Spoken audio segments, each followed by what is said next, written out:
भूताधिपं भुजगभूषणभूषिताङ्गं व्याघ्राजिनाम्बरधरं जटिलं त्रिनेत्रम् भूताधिपं भुजगभूषणभूषिताङ्गं व्याघ्राजिनाम्बरधरं जटिलं त्रिनेत्रम् पाशाङ्कुशाभयवरप्रदशूलपाणिं वाराणसी पुरपतिं भज विश्वनाथम् पाशाङ्कुशाभयवरप्रदशूलपाणिं वाराणसीपुरपतिं भज विश्वनाथम्. श्री विश्वनाथाष्टकामधील तिसरा श्लोक आहे हा.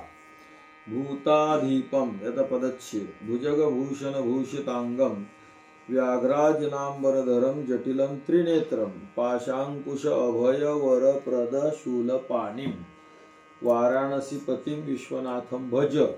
एवढासा छोटासा अन्वय आहे त्या ध्रुवपदात. अर्थ बघा. भूताधीपम, भूताचे अधिप म्हणजे स्वामी आहेत महादेव. अजून कसं आहे. भुजग भूषण भूषित अंग. भुजग म्हणजे सर्प.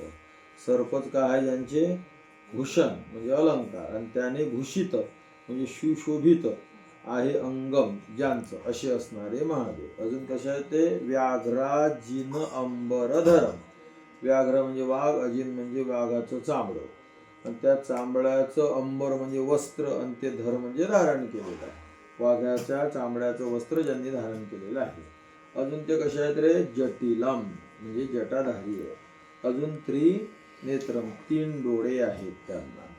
अजून पाश अंकुश अभय वरप्रद शूलपाणी. पाश धारण केलेले, पाणी म्हणजे हात. त्यांच्या हातात काय काय. पाश आहे, अंकुश आहे, अभय वरप्रद अभयाचं वरप्रदान करणारी अशी मुद्रा म्हणजे असा हात आहे.